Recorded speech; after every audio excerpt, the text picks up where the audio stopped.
ಮೋದಿಜಿ ನೇತೃತ್ವದ ಕೇಂದ್ರ ಸರ್ಕಾರ ಈ ವಿಚಾರದಲ್ಲಿ ತುಂಬಾ ಪ್ರಾಮಾಣಿಕವಾಗಿ ಪರಿಹಾರ ಹಣವನ್ನ ನೀಡ್ತಾ ಇದೆ.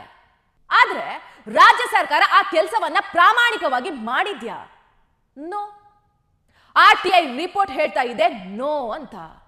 ಕೇಂದ್ರ ಸರ್ಕಾರ ಸಂತ್ರಸ್ತರಿಗೆ ಮತ್ತು ಕುಟುಂಬಕ್ಕೆ ಕೊಡಬೇಕಾಗಿರೋ ಹಣವನ್ನ ಸರಿಯಾದ ಸಮಯಕ್ಕೆ ರಾಜ್ಯ ಸರ್ಕಾರದ ಅಕೌಂಟ್ಗೆ ಟ್ರಾನ್ಸ್ಫರ್ ಮಾಡಿದೆ. ಆದ್ರೆ ರಾಜ್ಯ ಸರ್ಕಾರ ಸಂತ್ರಸ್ತರಿಗೆ ಹಣ ತಲುಪಿಸಿಲ್ಲ. ಆ ನಂತರ ಪ್ರಧಾನಿ ಕಚೇರಿಯಿಂದ ಪತ್ರ ಕೂಡ ಬಂದಿದೆ.